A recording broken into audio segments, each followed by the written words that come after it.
If you clicked on this video with some idea what the phrase egg discourse means, welcome, get comfortable. If you clicked on this video because you like Cobain or Nirvana, don't worry, we're getting there soon, but I do need to be upfront with some stuff just to not waste anyone's time. This video is about gender stuff, and if that scares you, then it's not for you. If you can't handle me at my gender discourse, you don't deserve me at my Cobain's journal rant. Let me lay my cards on the table here. I would never deny the existence of and experience of binary trans people, but that has not been my experience. At the core of my understanding about gender, there's this underlying notion of questions, and from that, this root feeling that how could you end up in a binary position after learning to question almost everything about this supposed static, innate part of yourself? If anything, this leaves me curious about people's experience and general confidence in identity. The certainty, the rigidity, all that. There's a big part of that which is understanding the lines between gender and role, and when one becomes, disaffectionately, a prison.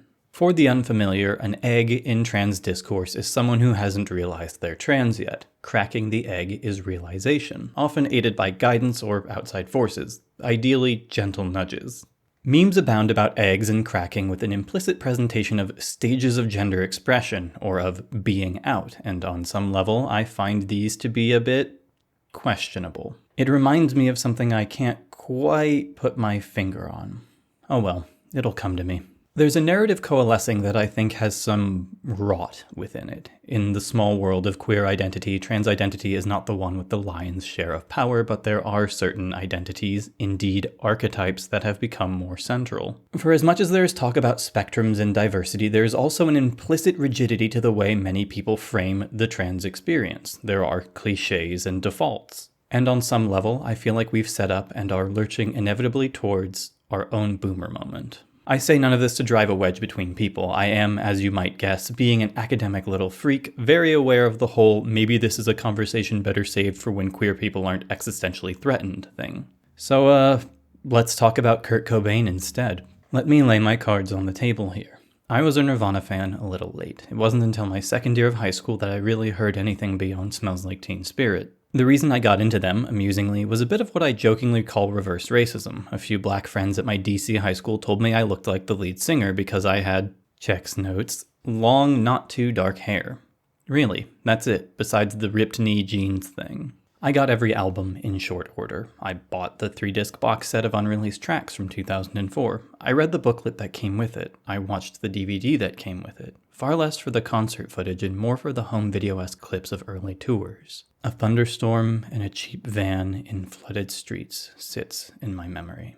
I feel the cold in my bones when I think of that rain. I watched those bits when I felt a certain kind of loneliness. It's maybe the most comfortable I've ever been with a parasocial bond. I feel a little emotional admitting that as I write this, at least, naturally followed up with, isn't expressing that emotion to an audience engendering parasociality as well? And maybe, but I need to be earnest this time around. A lot of this video is, by nature, leaving myself open. Despite the box set, despite every album, despite the booklet, reading conspiracy theories about Kurt's death, and even the note, there's one thing I could never bring myself to do. It felt wrong to read Cobain's journal. For those who don't know, near a decade after Cobain's death, a collection of his journals and letters was published by Riverhead Books with permission from Courtney Love. I'm not sure I have to go into why it feels wrong, but I suppose the safe and short version would be that this doesn't feel the same as unearthing the journal of a historically relevant figure in an attic 100 years after death, or learning about the spending habits of some dead philosopher with a scholastic eye. It feels like laying out someone's private life for consumption. Some claims assert that the things published are not so probing and deep as to be a full journal expose, and thus some people argue they should have been sold more like a behind-the-lyrics compilation. But I can't just square that away. I can't square that with how easy it is to find stuff like this review, which is featured on the Wikipedia page, that says, the journals are like an exploded diagram of a tormented soul. I do see how one could get that from the lyrics alone, in hindsight, further colored by the way his story ends, of course, but I don't know. There is a room in the National Gallery of Art in Washington, D.C. that I think about often. Up a flight of stairs, themselves nestled in a corner of the East Wing, is a long hexagonal space, partitioned to make two spaces. On the side that greets you when you enter from the stairs is a collection of paintings by Mark Rothko, accompanied by a block of wall text. On the other side is a collection of works by Barnett Newman, known as Stations of the Cross. There is a symmetry to the layout along the line of the partition. One can wander the hexagon for a bit, or linger at one of the provided benches, facing the works that hang on the partition wall.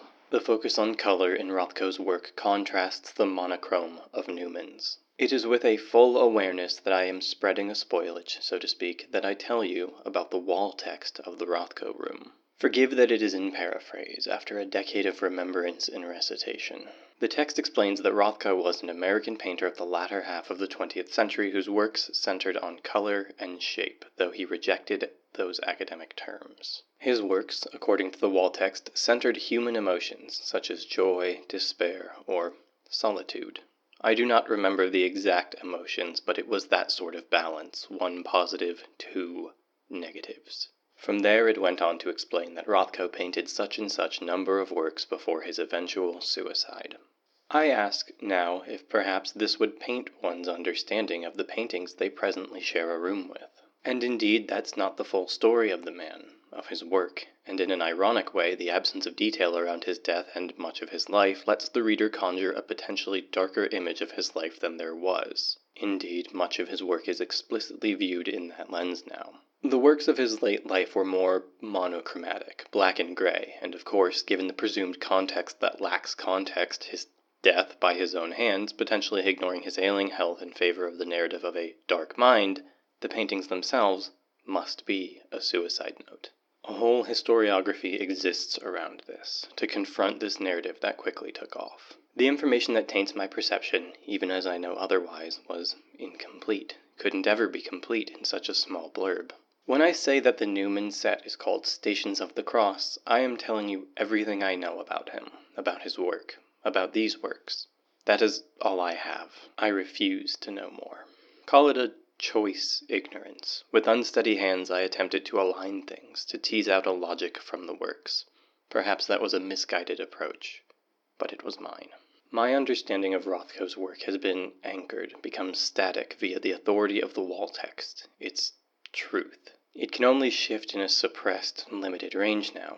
What I know is 2/3 negative emotion. What I know is the conclusion of a self-inflicted death that paints its black varnish on every work in retrospect. How to frame a room of Rothko's, how to set the Stations of the Cross, the lingering will of the author, the corpus opus disinterred. Eventually the discussion becomes a pit of miserably blaming each other for idolizing. It becomes a discourse wrapped in, often self-imposed, guilt and judgment. Pro-release side says, "Read it, man. He was just a guy, not some holy figure to be protected." And anti says, "But that's the problem. I wouldn't want anyone reading my journals after I die." Pro says, "Well, you're not famous, and there's a long history of reading through the writings of departed historical figures to better understand their genius." And this makes me wonder about the point of reading it, the motive. It's not technical. His lyrics exist to ponder outside of rough drafts, handwritten and photocopied for our viewing. Reading the spiral-bound version won't make your own art better. It humanizes, perhaps, makes him relatable, to see the handwritten work in a cheap notebook we've all owned at some time, but is that the point? Even so, even if it is just lyrical insight, is that not still invasive? Is grave robbing justified by what we find? Is it grave robbing? Another argument still is that these things are heavily edited, which is supposed to be a balm for the worry that it's invasive and personal. But is it not excessively invasive to have an editing team pore over a collection of journals to figure out what's not too personal to print, to sell? This is a condemnation of celebrity culture, not of any individual who read it, bought it. It was on a shelf without context. As a general point of timeline clarity, Love's share of Nirvana's rights wasn't sold until 2006, and the book was in 2002/3. Nirvana as a legal entity is of course distinct from Cobain's estate. These are different rights to manage. So as for who profits from contemporary copies of the book, it's a little harder for me to follow, but inarguably at least the publisher, a company who has the right to on some level. In the back of the journals is a list, starting with grateful acknowledgement toward the record label for letting the publisher reprint the lyrics contained within.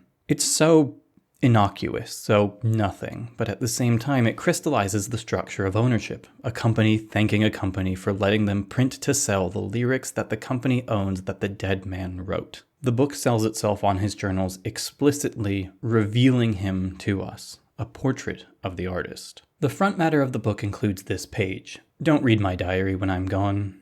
Okay, I'm going to work now. When you wake up this morning, please read my diary, look through my things, and figure me out. Is that permission authentic? Is it absolute? A carte blanche of consent that allows going as far as mass publication for profit? You have to read the journal to know that it's there. Some company, by way of his estate giving permission, let the soul of someone be a commercial product. Getting into the whole "his daughter wishes it wasn't published and has never read it" thing is a viable angle of critique, but we should know this was wrong, understand why it's uncomfortable, without the guidance of a personally affected descendant. If he had been heirless with no family for rights to ever pass on to, rights to his work, and apparently personhood by proxy, we would still have this question, wouldn't we? But it's here we pivot, because, did you know? The journals lay out the story. Kurt Cobain was a trans woman. It says so somewhere inside. There are other things considered evidence, the times he wore a dress in public, played with gender, if you will. But surely the most incontrovertible proof, the undeniable, the smoking gun, would have to be something from the source and explicitly stated. The best evidence would be something the world couldn't have seen, shouldn't have seen, shouldn't know. It requires an outing. We approach a contradiction. If this journal is evidence enough for some people to have pinned a claim of trans identity on Cobain for it, then it must bear the soul. Either the journal is a harmless collection, or it is an invasive exploration. It cannot be benign, yet load-bearing. With that all said, it's fundamentally flawed of me to approach the question, then, of if his journals hold the key. I have, as you can tell, admitted that I shall go unsourced. I've refused the materials present. There's something, full offense, gross to me in playing with the scraps of a departed person, indeed of a living person, and making them conform to a truth one has made of the scraps. And so it is that I can't see the Cobain egg discourse as a place of hope. I know we have to do that sort of digging through people's inner lives when looking to the past if we want to find trans and queer figures of note. To make icons, in a sense. To account for the prejudices of the past, for the things that make the closet door. But I see this as some kind of posthumous, post-mortem outing. More than that, there's a reflection of the broader egg discourse problem. The presumption is, to my understanding, that because of a line in the journals, because Kurt wore a dress on stage a few times, and what about the music video for In Bloom, and the time he stole his mom's tights, he must be a woman. Let me repeat that differently. She must be a woman. And if a dress is enough, then ought we investigate Dave Grohl or Chris Novoselic? They wore them in the video too. What about the cover of the In Utero CD? To ask if this is enough evidence is to imply that this is evidence at all. It is to presume there must be an answer, that this truth is before us and not lost to time, that a confirmation can be made with what we have. All we know in actual fact is that Cobain played with gender. There is no smoking gun. There is no letter that says, "Dear Toby, how do I tell people I am a woman?" The search for an answer, to have a thing known and categorized, begs a question of significant importance to me. Kurt Cobain in an interview once responded with a question. Is it not enough to be queer? Must we know the details? The nuance? This isn't a malleable fictional figure one can lore theory or headcanon into being representation. And on the note of representation, does declaring womanhood not deny the representation that would have otherwise existed? I cannot declare Kurt was non-binary, gender fluid, trans, any of that. None of us really can, and there's a dual disrespect in assertion. On one level, it's an implicit erasure of the individual's truth, and on another, it's an implicit erasure of the collective's truth. So unto much of egg discourse. Earlier I said I couldn't place my finger on what the progression of transition memes reminded me of. Lying. They remind me of biphobia and acephobia, particularly as I've seen it in, though not exclusive to, sapphic circles. What is the joke of he, him to they, them to she, her pipeline, if not the same thing as, oh, she just hasn't realized she's a lesbian yet? What is it if not a passive-aggressive denial? I know that this joke is reflective of some people's experiences and not intended to erase anyone, but it leaves room for that. It opens a door we think we've closed. The collective truth being erased is that some people don't fit an archetype, or we've yet to express one. With potent irony, we have non-binary stereotypes. I can't be upset by that. It's the natural course of things. But isn't that strange? An identity that supposes a tremendous range of presentation, and we've all decided that it means someone's name is probably something like Moss. There's a fixation, I've noticed, on rigidity within identities. I don't know if I can safely call anything human nature anymore, but I think people strive towards settling questions, clear answers, and taxonomy. It's good to ask questions with an intent towards understanding new things, understanding one another. It is another thing entirely to expect capital A answers. The tyranny of answers feels second only to the tyranny of passing. And from this, our boomer moment and how we've set ourselves up for it. Now, to be less generationally antagonistic, I could also call it regressive certainty.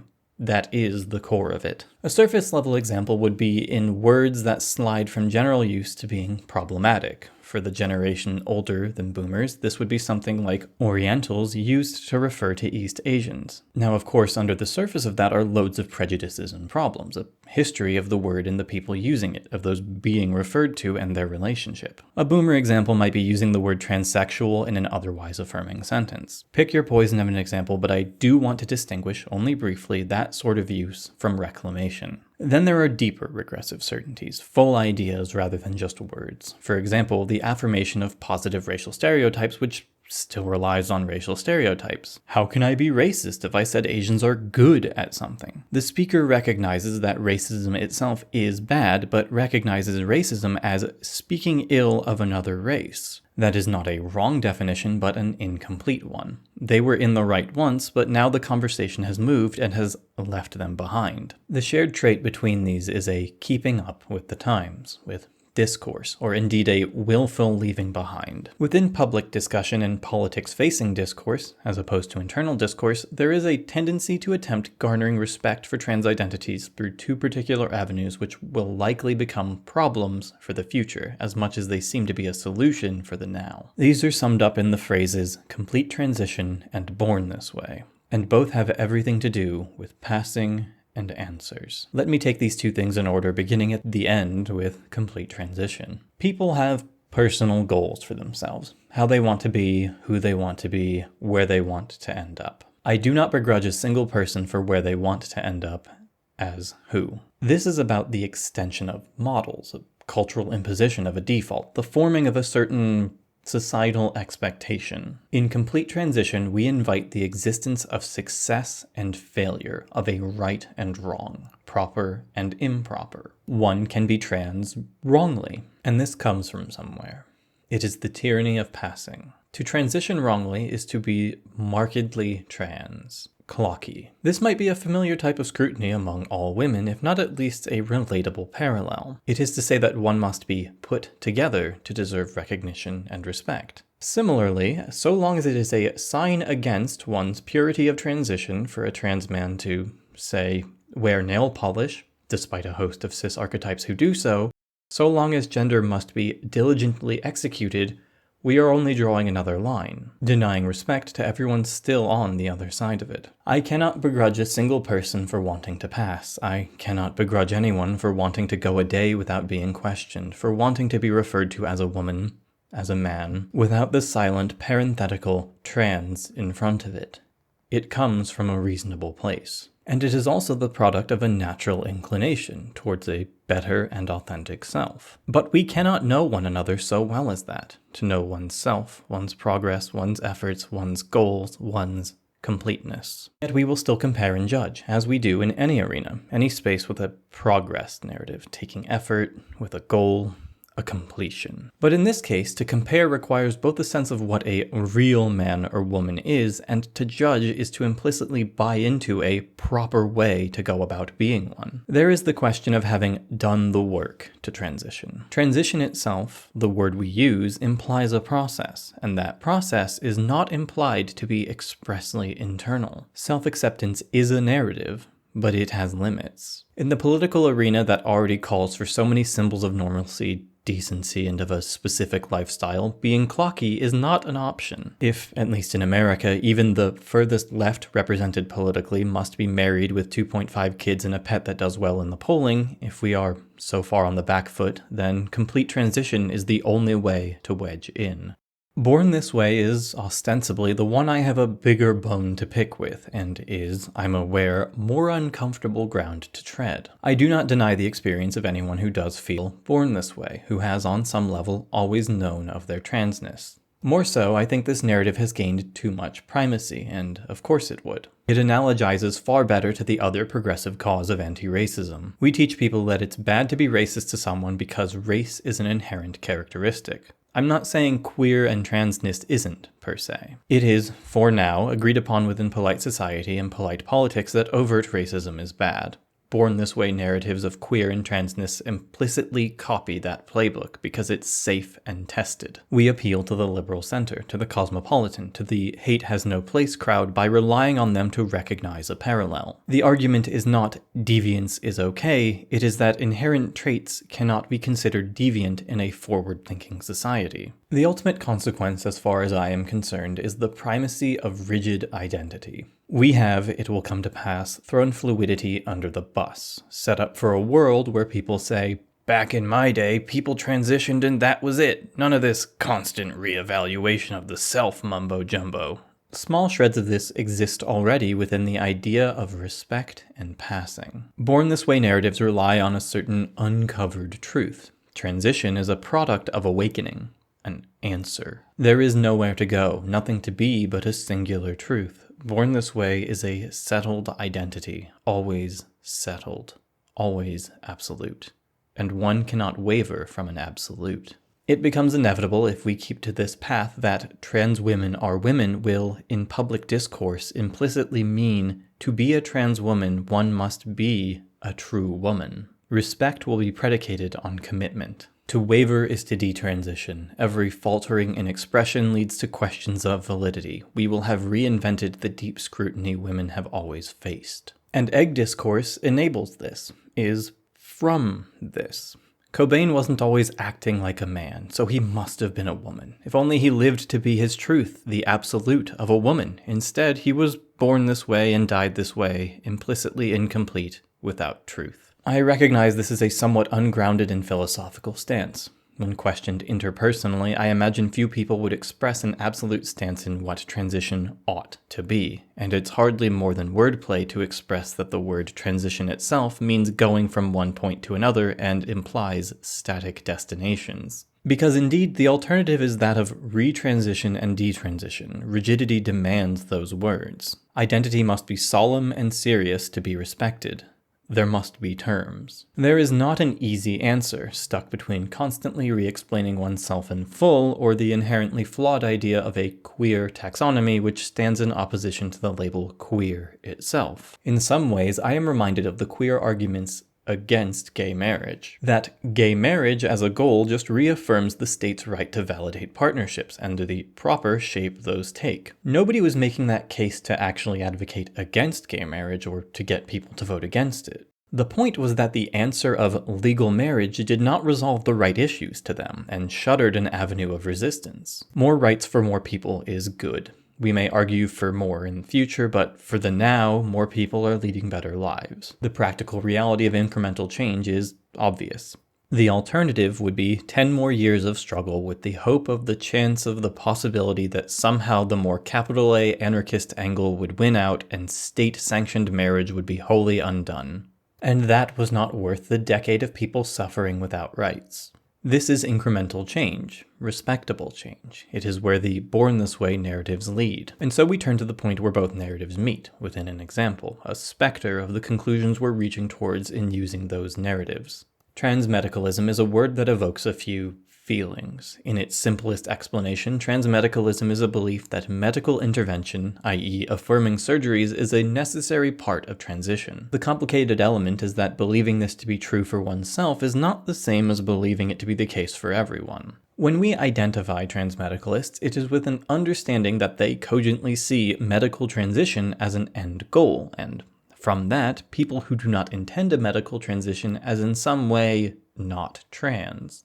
Transmedicalism crystallizes both tyrannies and demands some examination for the perspective it offers. In Born This Way, we establish an affliction, and in Complete Transition, we prescribe a cure. To pass is to be solved. Answered. You may ask if it's worth addressing an idea that has not actually been mainstreamed in either public nor trans discourse spaces for some time. It is, in some sense, defeated. If I speak of the defeat of transmedicalism in such terms, it makes it sound like there was some decisive battle, when in fact it's just an ever-shrinking cohort. There are no significant voices, be they academic and theorists, nor social and practical, who advocate for a transmedical future. Do not mistake the fight for access to trans healthcare with the transmed perspective. I've elsewhere cautioned against the primacy of individual voices, but it's worth noting when there's an absence of an articulated stance, a rallying point, so to speak. But it is worth examining what the case is. It is ostensibly the case that one must fully transition, an extreme manifestation of binary, or more clearly, a militarizing, if you will. It is an answer, and in it, the implicit invalidation of all other identities. This defeat has very much occurred in the lines of explicit support. It retains implicit impact. While it isn't a platform stance, an undercurrent remains. Transmed interests feed off of a sense that transition is ever complete, that there is a complete transition to be sought. And in that feeding, it feeds back a bit into our consciousness. Of course, not everyone who transitions medically or dreams of a medical transition or uses the language of complete transition is a transmedicalist, but I can't help feeling as though the language of finality flies in the face of everything queer. We juggle both in contradiction, both that transition must earn its validation and that there is an inherent nature to it. One could inherently be a trans man and simply fail at it. The prodigal fail son, I suppose. To be born this way is to be free from passing, and to have been born answered. A few months ago, I was reminded of this video idea by someone I saw in the street wearing a Nirvana t-shirt. Yeah, we all know about how band tees become a signifier of not even music taste, but sometimes just a loose aesthetic. There's no promise, no pact made on either side that the wearer has ever listened to the band, nor that the perceiver has the right to start a conversation about the shirt. Whatever. But this shirt was different. Instead of the black background and yellow icon, the icon was the color of the trans flag. It pushed me through a quick cycle of emotions. Oh cool, I guess, gave way to a sense of anachronism. And with that came questions. The shirt felt like an object out of time, a symbol of a band that disbanded half a decade before the flag was even made, more than a decade before its popularization, so to speak. I couldn't help wondering who made the shirt. For who, and how much it sold for, and who profited. Who owned the right to sell a trans pride Nirvana t-shirt? I do think the band would approve of the symbol had it been of its time. There is not a conflict there. I'll link to an article that details the rights to Nirvana LLC. It pries into some personal stuff, but otherwise it's a convoluted mess, and that's for the music. The label, Francis, and former band members own it in part, and the merchandise itself is no exception as far as I can tell. And we all know how those contracts are, generally. I cannot give a literal and definitive answer to my question. But the question itself is worth it, no? A lot of questions are worth it for the question itself. I must admit I lied to you all. Kurt never said, "Is it not enough to be queer?" I lied to borrow his authority, in that moment to make a point of poignancy and the value of a person's words and image. It's a contortion, my intent to show you how easy it is to breathe into dead lungs and act as if they spoke. In actual fact, what he said was, I probably could be bisexual. Is the image different? His queerness itself is not much in question, but the shape of it was no more defined than probablys and maybes. I am not, I do not think, protective of some kind of ideal Cobain, of some vision of him, some nostalgic perspective. Deification and humanizing both have their discomforts. Both lead toward an implicit entitlement to the life of a person, its details, its truths. I could be wrong according to some unknowable truth. I don't know what was in a dead person's heart. Nobody does. We can argue over scraps, cite private thoughts not meant for the world, treat the person like a fictional figure. We can argue it all not as an outing, but as an affirmation of queer existence, of trans existence. I remain unconvinced in this case, and it brings me no joy. I do not need some untarnished, vaguely in touch with gender expression iteration of him to remain in order to feel kinship. I do not know if kinship is actually something I ever felt. I respect a dead artist. I enjoyed his work. I have grown and changed, and I have stayed myself. I lent my box set to someone in college and they never gave it back. It's gone for me, forever. But it was just an object, sold and sold and sold. I bought mine years after they first appeared. I released this video at the gates of summer with my heart set on a memory, nestled in the days after high school was over forever. Of the time I listened to Nirvana and I walked outside without a shirt, without the context of a swimming pool or a beach, for the first time in years.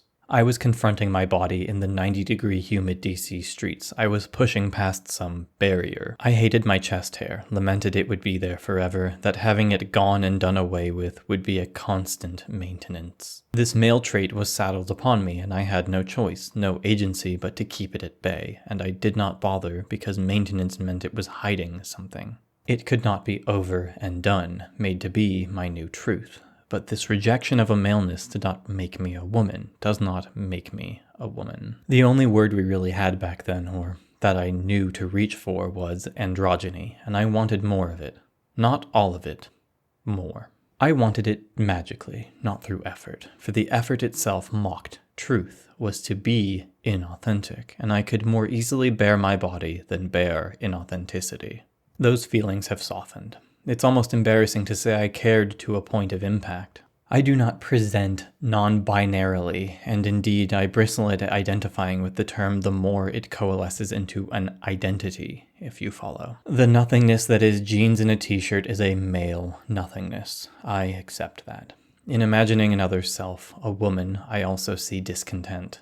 Instead, I am at peace. In the act of questions, I find peace that answers cannot always give. In the uncertain terms of they, I can be at peace more than a declaration of an agender. That is an over-identification. In saying all this, I do dread some parasociality, but I have offered these words. They are not ripped from my dead hands, not drawn from between lines like iron specks from blood, not conjured from expression and gestures. You have every right to connect, to commiserate, to share an experience. I feel confident in the least in saying that Cobain would not have respected respectability politics. I feel confident in saying that there is a limit to prying, and it is not done with an eye towards respecting the value of a person so much as an entitlement to their history.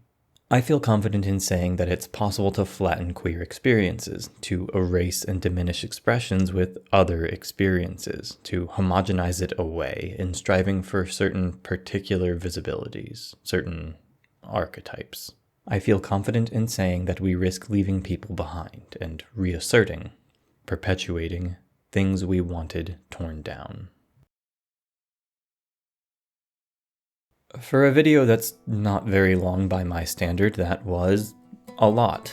I tried experimenting with footage a bit, as you can tell. It probably won't be a mainstay, and it does eat into quote-unquote production time, but I was drawn to it for this. A sincere and strong thanks to the people who helped me with the script of this one. I needed some grounding to make sure I wasn't going completely off the rails. Lily does videos more akin to this one, things about media, gender, film, among other things, so naturally I reached out to her for perspective and aid. I refused to watch her most recent video on trans visibility until I was done with a pass of this script for brainworm reasons, but it was so very worth the wait.